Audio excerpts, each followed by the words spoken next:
table, s'il vous plaît.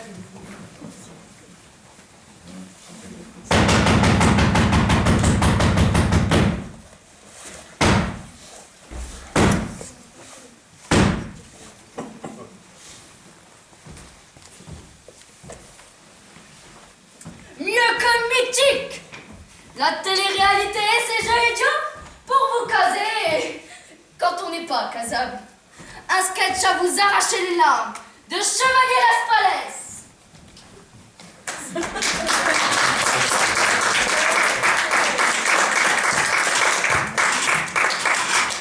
Bonsoir, et bien voici le jeu de la vie. Comme chaque jour, le candidat va venir nous prouver que tout est possible, tout est réalisable, c'est le jeu de la vie. Ce soir, nous accueillons Robert.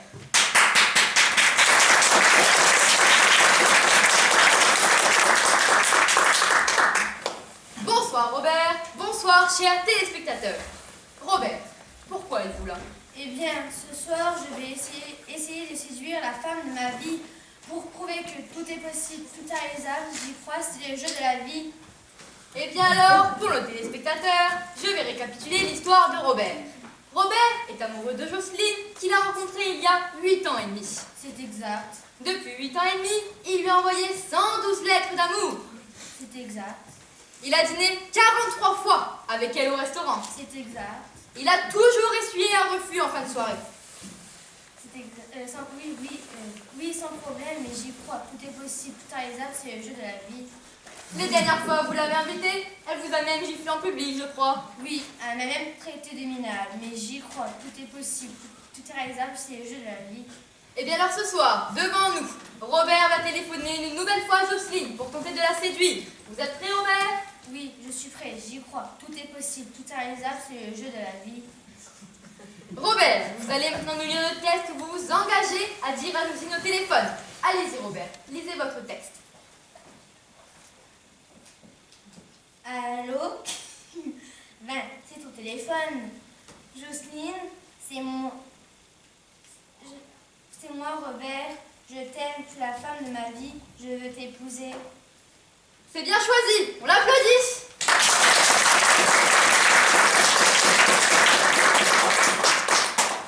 Robert, je vous rappelle que vous vous engagez à lire ce texte en entier à Jocelyne au téléphone, car sinon vous perdrez tout, même le lot de consolation qui est ce soir un magnétoscope pour 2 personnes, avec ses cuillères et ses tasses assorties. Vous êtes prêts, Robert? Je suis prêt, j'y crois. Tout est possible, tout est réalisable, c'est le jeu de la vie. Robert, vous allez maintenant nous énoncer le numéro de téléphone de Jocelyne. Je suppose que vous le connaissez par cœur. Le 06, Oui, le 42, oui, le 23, oui. le 60. C'est bien ça. On applaudit Robert.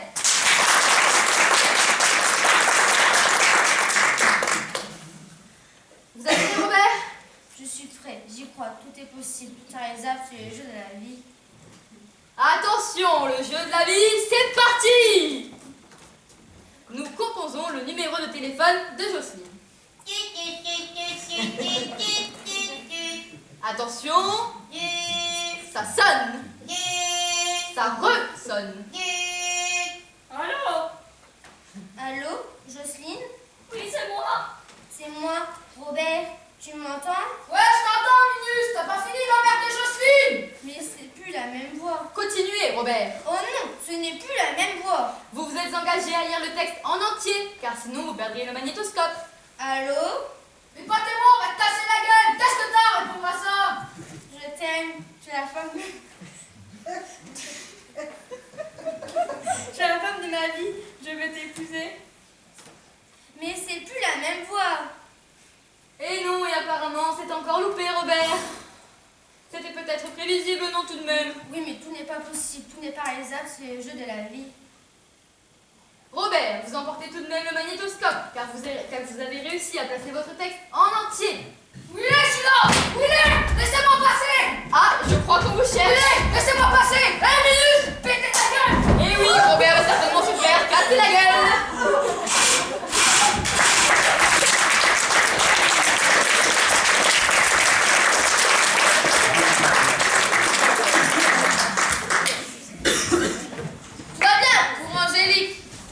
Elle vient de rencontrer un garçon qu'elle aime. qui veut l'entendre? Qu'en pense son père? La réponse tout de suite dans le malade imaginaire de Molière.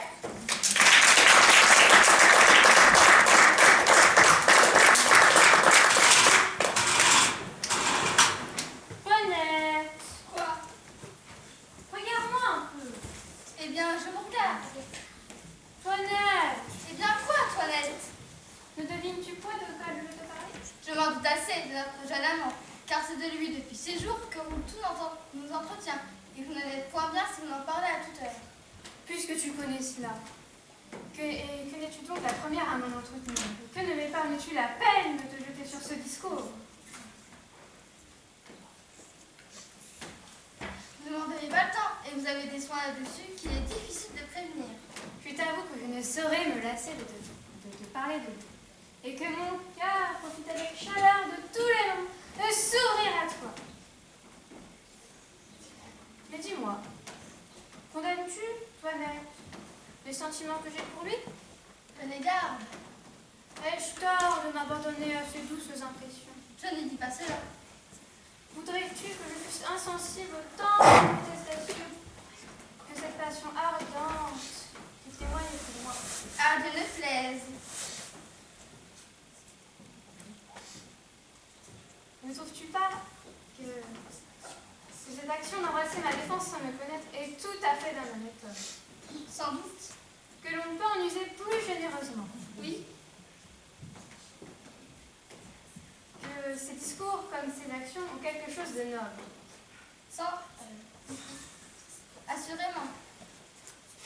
Mais, Toinette, crois-tu qu'il m'aime autant qu'il me l'est? Ces choses-là sont parfois un peu sujettes aux passions. Les grimaces d'amour ressemblent fort à la vérité. Et j'ai vu de grands comédiens là-dessus qui est difficile de prévenir. Si celui-là me trompe, je ne croirai de ma vie aucun homme. Voilà votre père qui revient.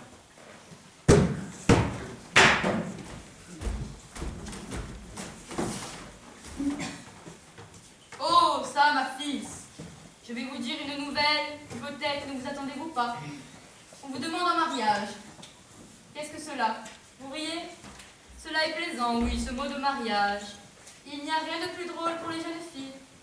Ah, nature, nature. À ce que j'ai pu voir, ma fille, je n'ai que faire de vous demander si vous voulez bien vous marier. Je dois faire, mon père, tout ce qu'il vous plaira de m'ordonner. Je suis bien aise d'avoir une fille si obéissante. La chose est donc conclue et je vous ai promis. C'est à moi, mon père, de suivre aveuglément toutes vos volontés. Ma femme, votre belle-mère, avait envie que je vous fisse religieuse. Elle ne voulait point consentir à ce mariage, mais je l'ai emporté et ma parole est donnée. Ah, mon père, que je vous suis obligée de toutes vos bontés. Je n'ai point encore vu la personne, mais on m'a dit que j'en serais content, et toi aussi. Comment? Assurément. Comment? L'as-tu vu? Puisque votre consentement m'autorise à vous pouvoir ouvrir mon cœur, je ne feindrai point de vous dire que le hasard nous a fait connaître il y a 6 jours, et que cette demande qu'on vous a faite est un effet de l'inclination, que dès cette première vue nous avons prise l'un pour l'autre. Ils ne m'ont pas dit cela, mais j'en suis bien aise, et c'est tant mieux que les choses soient de la sorte. Oui, Ils disent que c'est un grand jeune garçon bien fait, assurément. de belle taille, Oui, agréable de sa personne, effectivement. de bonne physionomie, Très bonne. fort honnête, Le plus honnête du monde.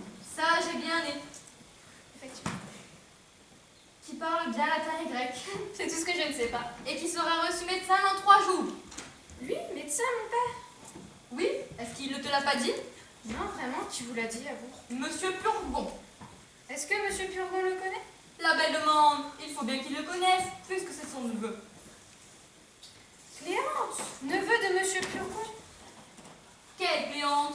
Nous parlons de celui pour qui l'on t'a demandé en mariage. Eh bien oui. Eh bien, c'est le fils du médecin, Thomas Diaphorus, et non pas Cléante. Et nous avons conclu ce mariage-là ce matin, Monsieur Purgon, Monsieur Fleurant et moi. Et ce gendre prétendu doit m'être amené demain par son père. C'est mon père que vous avez parlé d'une personne et que j'en ai entendu une autre. Ma raison est que, me voilà malade et infirme comme je suis. Je veux m'appuyer de bons secours. Des gendres et des alliés médecins, des médicaments. afin d'appuyer de bons secours contre ma maladie. Mon père, ne vous faites point malade. Si tu ne l'acceptes, je te donnerai ma malédiction. Je veux être déshéritée plutôt que de vous obéir. Ah, je n'en peux plus. Voilà pour me faire mourir.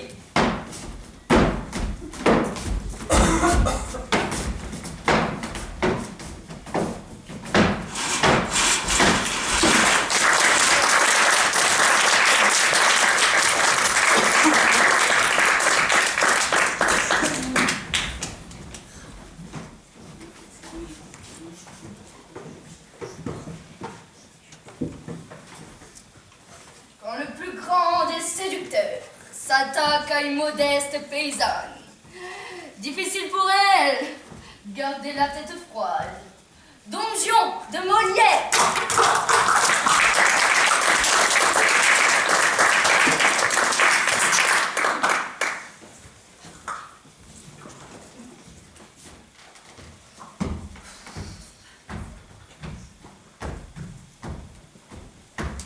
Ah, la belle personne, et que ses yeux sont pénétrants.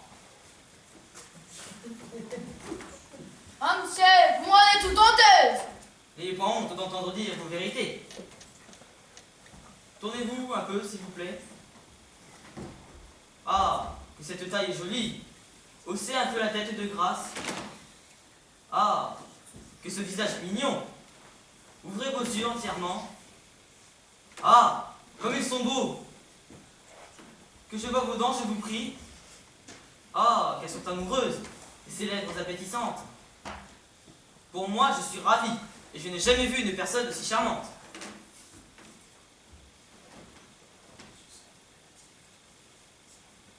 Cela vous plaît à dire, et je ne sais pas si c'est pour vous railler de moi. Moi, me railler de vous, je m'en garde. Vous aime trop pour cela, et c'est du fond du cœur que je vous parle. Je vous suis bien obligée si c'est cela. Point du tout. Et ce n'est qu'à votre beauté que vous en êtes redevable. Tout ça est très bien dit pour moi. Mais je n'ai pas d'esprit pour vous répondre. Regardez un peu ses mains.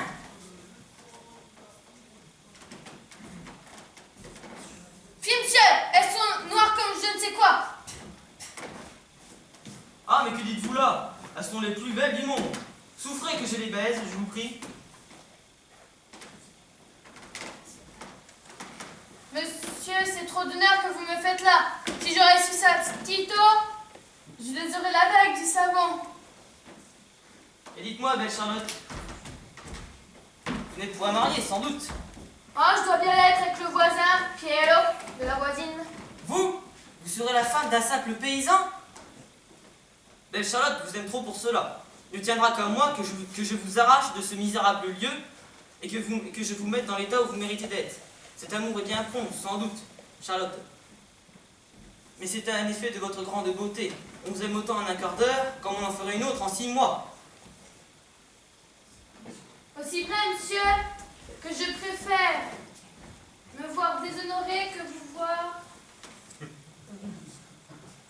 Ah, ce que vous me dites me fait aise. Et j'aurai toutes les envies du monde de vous croire. Mais on m'a toujours dit de ne jamais croire les messieurs comme vous. Je ne suis pas de ces gens-là. Voyez-vous, monsieur, il n'y a pas de plaisir à se laisser abuser de monsieur comme vous. J'aimerais mieux me voir déshonorée ou morte que morte.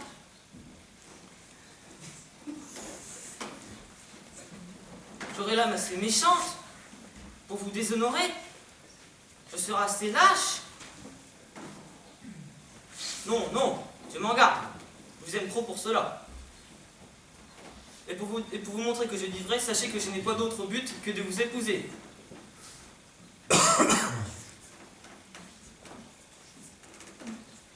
Dieu, je ne sais pas si vous dites vrai, mais vous faites que vous le croire. Ne voulez-vous pas consentir à être ma femme? Si, pourvu que ma tante le veuille.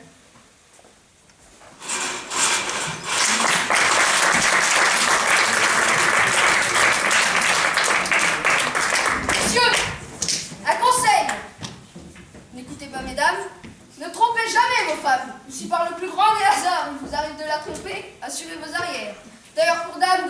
cadeau.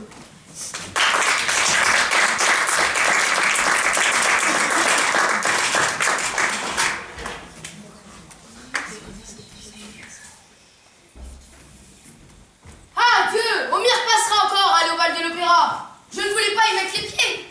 Ah oui, mais ce joli petit démon de Madame Aubin fait de moi ce qu'elle veut. En principe, jamais avoir pour cliente une jolie femme et une femme mariée. C'est très dangereux. Ainsi, l'opéra c'est un caprice à elle. À 2 heures sous l'horloge. Et j'ai attendu jusqu'à 3 heures. Et quand je l'ai vu qu'elle ne venait pas, je suis parti furieux. J'étais moulu et raté. Je rentre chez moi à l'idée de me consolant à l'idée d'une bonne nuit. Arrivé à la porte, crac, pas de clé. Je l'avais oublié dans mes effets de tous les jours. Sonner la porte, c'était réveiller ma femme. Crocheter la porte, je n'avais rien de ce qu'il fallait pour ça. Alors je me suis résignée à attendre sur une banquette toute la nuit. J'étais brisé, anéanti. Ah, vous voilà enfin. Oui, me voilà. Comme tu es matinale, tu as bien dormi? Et vous donc? Oh, tu sais, moi j'avais un travail à faire. Où avez-vous passé la nuit? Hein? Où avez-vous passé la nuit? Oui, j'entends bien. Où j'ai passé la... Comment, je ne t'ai pas dit? Je ne t'ai pas dit hier en te quittant? J'ai été chez Bassinet. Oh, Bassinet, il est très malade. Et vous y avez passé la nuit? Oui? Oh, tu ne sais pas dans quel état il est? Vraiment? Il n'en s'en relèvera pas. Aussi, j'ai dû le veiller. En habit noir? En habit noir, parfaitement. Non. Je vais t'expliquer. Bassinet est si malade que la moindre émotion le tuerait. Donc alors, on a organisé une petite fête chez lui. Une consultation en habit noir, avec plein de médecins. Et on a dansé, toujours pour lui cacher la...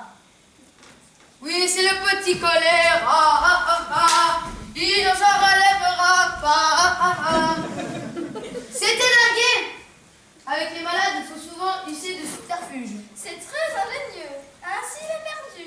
Il ne s'en relèvera pas. Monsieur Bassinet. Bonjour, docteur. Qui, lui? Que le diable l'emporte.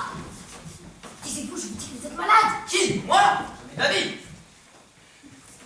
Et vous allez bien, monsieur Bassinet? Mais comme vous voyez. Oui, comme tu vois, il va très mal. Allez-vous vous taire, je vous dis que vous êtes malade. Pourquoi voulez-vous que monsieur Bassinet soit malade, puisqu'il vous dit? Est-ce qu'il sait, lui, il est médecin?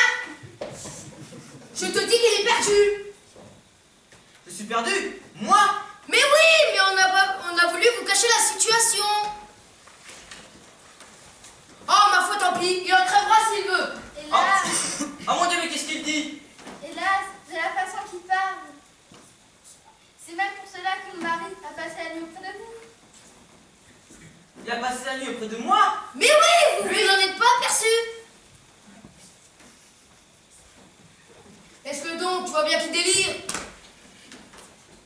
Taisez-vous donc, je vous dis que vous êtes malade. Décidément, celui qui est malade, le docteur, hein? Allons, monsieur Bassinet, soignez-vous bien. Vous avez bien bonne mine pour un homme à l'agonie. Oui, c'est une agonie chronique. Ce sont les moins mortels. C'est clair, il me trompe, je dirais toi, ma mère.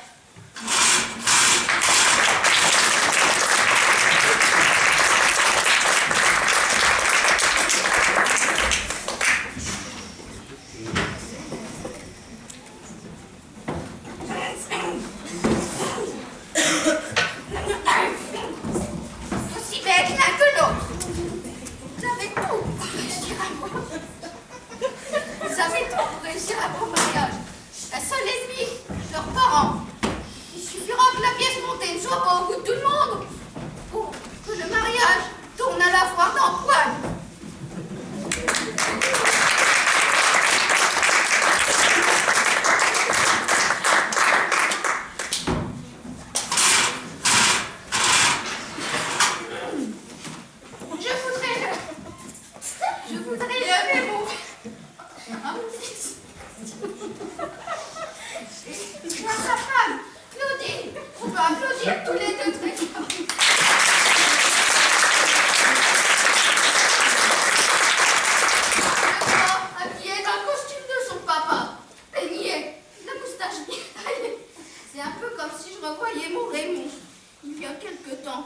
quand il m'a offert son cœur. Et va quand le faire pleurer avec son Raymond. Qu'est-ce que t'as, toi, sac à main? Je t'en foutrai dans la gueule. C'est bon, arrête. C'est des bourrés. Les bourrés, je sais que les bourrés. Ça va pas m'empêcher de leur foutre une dans la gueule. C'est bon, arrête, ça va. Un discours, un discours, un discours, un discours. Oh, calme-toi, grand-mère.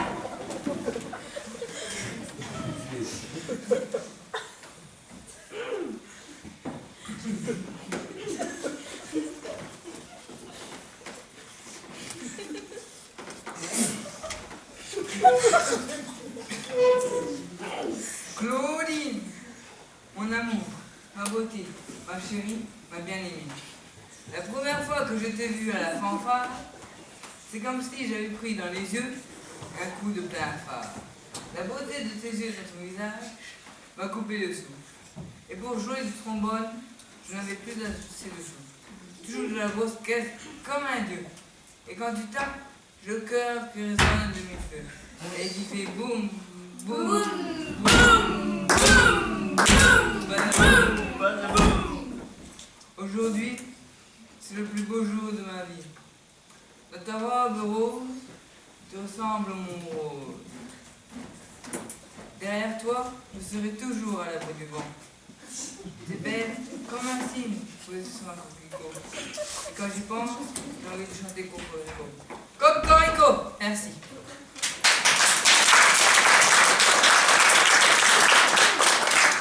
Il y a aussi Claudine qui va me dire un petit quelque chose.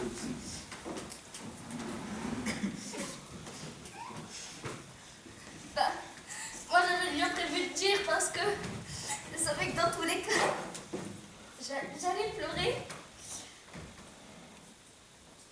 En ce moment, en plus, je pense à maman, qui aurait aimé être là, et puis qui est partie trop tôt. Et puis, à Christian, bah, ça lui a manqué à papa, bah. Alors, en se mariant, c'est son trou-là qu'on va pouvoir reboucher. Ah, mon amour! C'est promis, ma chérie. On va le boucher ensemble, ce grand trou. C'est juré. Il est marié!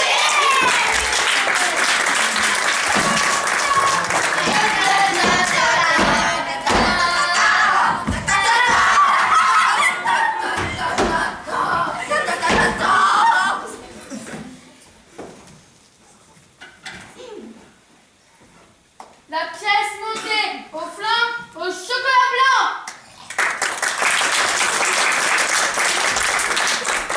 Elle t'a pas coûté cher, la pièce montée! Te vieille pompe! Tu vas te donner ça dans la gueule! Oulala!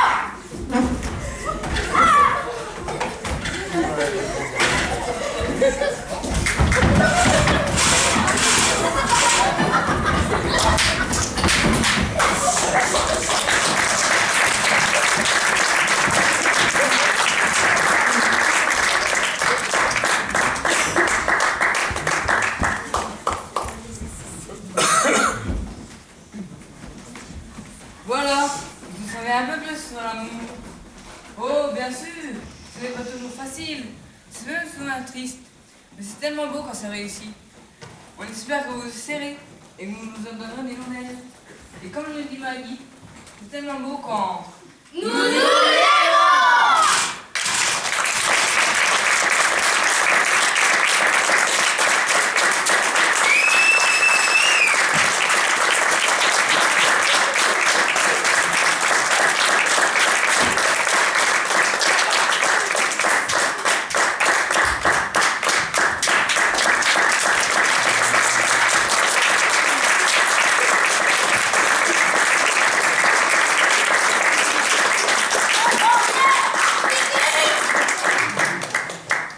Bon, bien, messieurs, dames, merci à vous d'être venus ce soir. Donc, vous avez pu voir les apprentis comédiens du collège Joseph Cressot.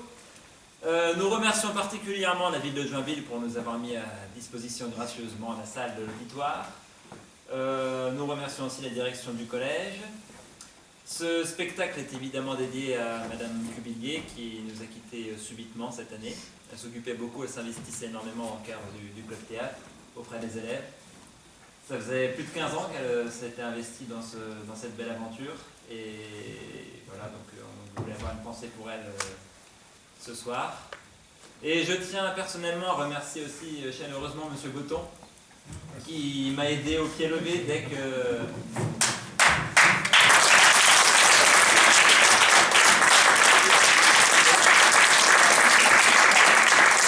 La gloire en revient surtout à Monsieur Maillot. Gloire à Maillot. Ah oui, gloire à Maillot.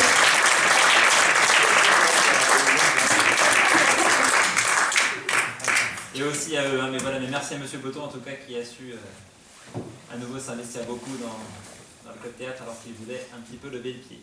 Donc voilà, merci à vous. Faudrait pas mourir. Non, c'est vrai. À tous, messieurs, dames, une très bonne soirée. À très bientôt. Revenez vendredi soir.